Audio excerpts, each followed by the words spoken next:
Hello and welcome to the PolyTools channel. This is the video about how to be a YouTuber. So I'm not going to have any visuals with this particular episode just yet, but this is the first in the series where I tell you how to be a certain type of content creator.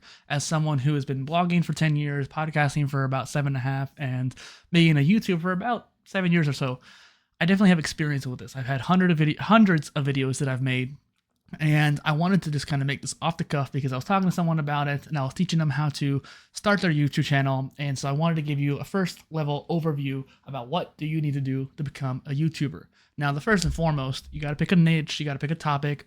You don't necessarily have to be as very narrow focused just on one thing. But I think that when you first start out, a lot of big creators will also agree with me on this, where it comes from the mindset of you need practice. You need to put in the reps. And if you keep changing what your topic is every other episode, every video, you're going to have a hard time growing. I did that when I first started out. I think a lot of us do. But if you think about it, a lot of gaming creators, they'll start off with playing like Call of Duty or Apex, and they'll stick to that one game. Eventually they get bored and they'll split off and do many different games, but they start off with one. They get in the reps first, and that's how you get started. Some of the previous videos in this series were about how to be a content creator. What do you do? Now, the biggest thing is put in about 100 reps. You get that practice in. After 6 reps, you start to realize, oh, I need to change my editing style. I need to work on how I present myself, looking at the camera. Like I said, doing this. I'm looking at myself. Cool. Now I'm looking at you. I'm looking at you, the viewer. Those are the lessons you learn by putting in the reps. When I first started doing interviews, for example, it wasn't until about 6 interviews in where I realized I need to change my intro. I need to change my format of the show. Small stuff like that that really matter. You don't know what you don't know until you've done it. There's so much you can do before you actually get started. You can learn so much. I was over prepared when I became a podcaster, particularly when I started doing interviews. I knew exactly what I needed to do. I knew how I wanted to do it, but there was just certain things that I just did not know, and no one could have told me. Even if they did tell me, I would have probably ignored it because that's what humans do. And it wasn't until I actually started doing it that I got good at it. And I'm not even saying I'm a great, amazing host. I am, but I'm not saying that. What I'm saying is that by putting in the reps, you get the practice, and that's what truly matters. And so you pick your niche, whatever particular topic you want to talk about. Like I started out doing the DIY degree on my main channel. This channel is about tool reviews and how to be a content creator. I also do creator interviews. There's 3 different content types, but I know what I'm doing now after doing it for so long. Now, this particular episode, I'm not going to overly edit it either. And some people might see that as a fault, but I think some people will also be like, hey, he gets right into it right away. I respect that. He's not sitting there doing any ads in the first. I watched a video the other day. The first 90 seconds was an ad for some stupid app that I don't care about before you even get into the topic. Usually what happens is people do a micro what. So you have the why, how, and what. That's how I've always structured my blog posts too, because Simon Sinek really had a powerful influence on me. And I think it's a great way of expressing what your content is about. So the why is like, I want to understand, why do I do, what's the philosophy behind being a YouTuber? Like, how do you think? What are the ways, why do you think that way, kind of thing? Then how do I do it? What are the steps that I need to get done from point A to point B? And then what is being a YouTuber? What does it entail? Well, the what is how you kind of capture that attention, but it's why that really keeps it. So Simon Sinek always says, start with why. Why do you do it? That's kind of like your real hook. But you need kind of a 1-sentence summary. You need some way to like tell people what the video is actually about. So what I like to do is a little micro what at the beginning. That is essentially your hook. And so you kind of express, what is this video about? So when people click on it, if the title or the thumbnail were not descriptive enough, that micro what will be enough to tell you you're not wasting that much time, so you're not losing that potential of what the why will give you. Micro what, the why, how, and main what. That's how I would structure a lot of content. And because of that, you're able to get the point across, and then you could always insert a little ad to before or after the why and that kind of thing. And that we can get more into the structure of content production down the line. But I just kind of wanted to give you that idea. So you pick your niche, you pick the style of video that you want. Are you going to go long form, medium, or shorts? Generally speaking, if you're going to be on YouTube, you might as well do long. You can always repurpose your long form into shorts later too. Short and long form are 2 different skills. And so you're basically, if you're going back and forth, you're extending the amount of time it takes to get to that 100 reps.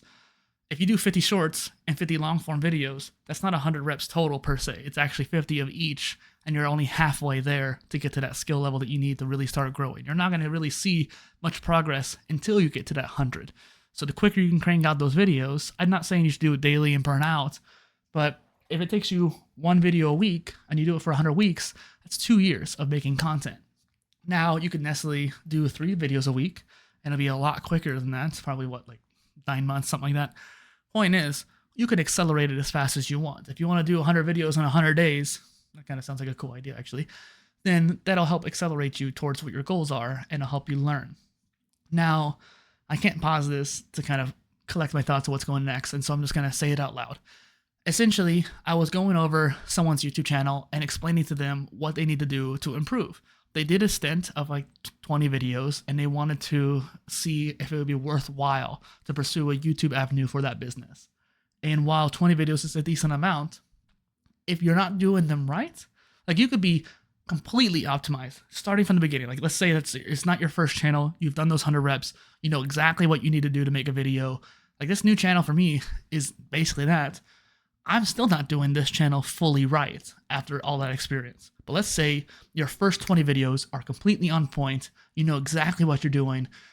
You make those videos perfectly. You still might not get that progress just because of the variability of what these platforms give you. YouTube is an unpredictable beast. There is a lot of great ways of having predictability. If you have a technology niche or a gaming niche, you're probably going to grow a little bit faster than other niches like philosophy, for example. That's something I realized with my channels that I didn't realize that would be such a big deal until it was. My main channel, while technically speaking is one niche, it presented itself as 2 different niches, knowledge management and polymathy, both of which are not a very fast growing niche in the first place. Knowledge management a little bit nowadays with like Notion being popular and stuff like that. However, when I started it, it wasn't. In fact, when I started the channel, it was mainly just knowledge management stuff, but I didn't necessarily market that. I didn't know I needed to market it as that. I was creating this DIY degree. I don't want to get too into that channel. This is about the creator channel, but the point is that the niche was one thing. My marketing was another. They were not syncing. Eventually, I started changing my marketing to be more polymath centric because that is what my main personal brand is about, polymathy. However, and that led into the interviews too that I did on that channel.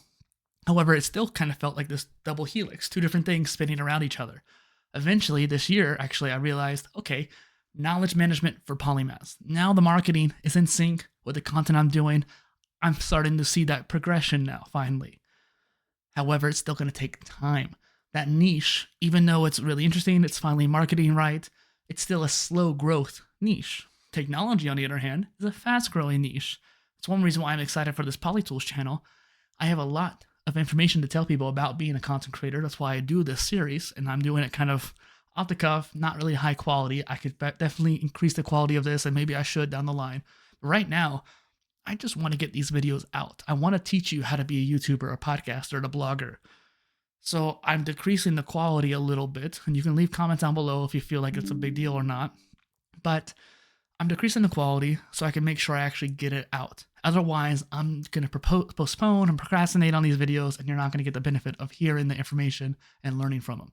So hopefully you could distill this video into a few different learning segments, and maybe at the end I'll tell you like, here's the main 3 things you can take away from this. But hopefully it's help you.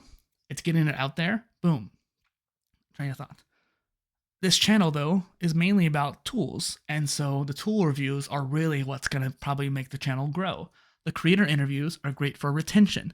Both of them, but especially the interviews, generate a ton of clips, which help with shorts. And the main channel now, even though it only has like 400 something subscribers, it got like 24,000 views in the last month on that channel. 90% of those were from shorts. This channel is anywhere between 12 to 15,000. That's a lot for a small channel. However, if I don't have that growth engine, it's just kind of going nowhere. So it's all about consistency and making sure you're getting things out. Back to the main point though, your niche is going to matter a lot. My main channel's niche is not going to be fast growing. I've accepted that. It's going to take time, but it has the potential to grow. It's just going to take longer. This channel is going to be pretty fast because it's centered around tools and being a content creator, how to be a modern content creator. I definitely kind of niched it out just by doing that. However, still only going to be about medium. It's not like I'm reviewing the latest iPhone or Pixel device kind of thing like MKBHD. The next channel is my gaming channel. If I do that right, that's going to be my fastest growing channel. However, by the time I get done, bandwidth wise, I'm not making much content on there. And the game I chose, Pokemon, is literally the biggest media franchise in the world, more than Marvel and Star Wars combined, right? So Pokemon and gaming is a great mindset for growth. And part of the reason why I talk about content ecosystem a lot on this channel is the fact that this channel and the gaming channel might be sub-brands, but they're important to me, obviously. But they're going to feed that traffic to some degree to the main personal brand as well. So it's all interconnected. But this is about you. I want to help you become a YouTuber. I was helping this person look at their channel. One of the first things you have to do is establish what kind of content are you going to create. And that content strategy and mindset is probably going to change. And if you accept that, if you learn that, and you don't get too disheartened that your original series that you did is no longer really important, or maybe it never was, my modular agree stuff is really important to me. People actually come to me all the time saying like, oh, this channel or your blog posts about that helped me out a lot. The self-education aspect helped me out a lot. That is something that's very important to that main channel, but those series did not do much for me. They're still not gathering as much traffic as the other content that I make.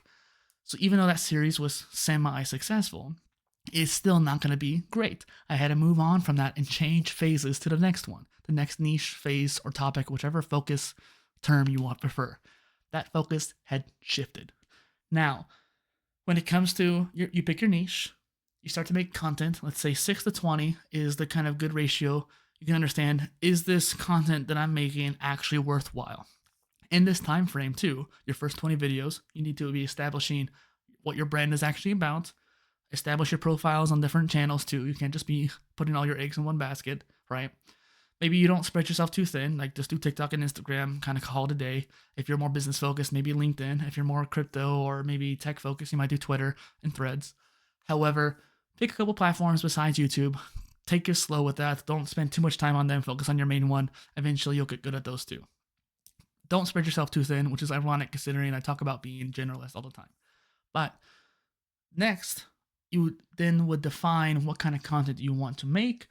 You start to realize, okay, I need to change my editing style. I need to start doing, okay, when I first started, I started scripting everything. This video probably would have been a little bit better if it was scripted, maybe 5 minutes shorter. However, I wouldn't have gotten out as much good information than me just going off bullet points. And so the other thing would be establishing your channel. You can't just make videos and call it a day. When I go to some of these channels, they only have the main picture and in most recent videos and everything else is blank. That channel looks pretty bad, to be honest. Your visual representation is very important. Work on your banner. Work on your thumbnail for your channel picture. Profile picture, that's right. Work on filling out your channel. Make a feature video. Put your latest videos here. Put a couple playlists. Live videos if you do that kind of thing. Start to make playlists based on different topics or series that you're doing and really optimize what your channel looks like. Have an about section. That's so huge. People never do it, and it's like so important. People go to your channel, wonder what you're about. That's the first thing they click on. I don't know why these Rise calendar updates keep messing up, but the thing is, you need to flesh that out. And once you do, it actually kind of helps you establish what kind of content you want to make. So you flesh out your channel, you pick your niche, you start making videos. Something I learned from some of the big creators too that's kind of important. When you launch your channel, don't just launch with 1 or 2 videos. Wait to launch it until you have about 5 videos that you've batched ahead of time. And you can either decide to post them all at once and launch the channel, or maybe to start posting them once a week so that we can have a bit of a buffer if you want to try to do it that way. But just have 5 videos right off the bat. So in case someone comes to your channel and they like that video, maybe start off with at least 3. But they like that video, then you have more stuff they can continue watching. And that's going to be way more powerful than them just liking a video and subscribing and leaving. If they can stay on your channel longer, especially something so fresh and new, YouTube's going to recognize that as something like, oh, this channel is actually pretty good. Now, beyond that, don't disregard shorts. I told you earlier, don't waste too much time doing both. But there's ways of repurposing your long-form videos. I could toss this video into Opus Clip or some other tool. And then, first off, TikTok really likes long-form videos. I could just probably take this whole thing, toss it on there, probably I will actually, and have the full length on that video. Or I could chop it up to clips, put it into shorts, and have them link through the related links feature, content links as I used to call it, to the video, and then drives that traffic from the short to the long form video. After that, this is more of an overview. I'm not going to get any more details from that into this so to speak. However, if you have any questions, comments, or concerns, I know I'm talking fast. It's kind of hot in here, so I'm talking a little bit faster even. I also don't want to make sure this video is too long. It's already 15 minutes, probably 3 minutes longer than it needed to be. So, 3 points. Flesh out your channel. Start off with a few different videos and define what niche you want and make some videos on there and get enough progress before you start switching around or declaring that it's a failure. You're not a failure, it just takes time. Thanks for watching. Again, questions, comments, or concerns, leave them down below. Cheers.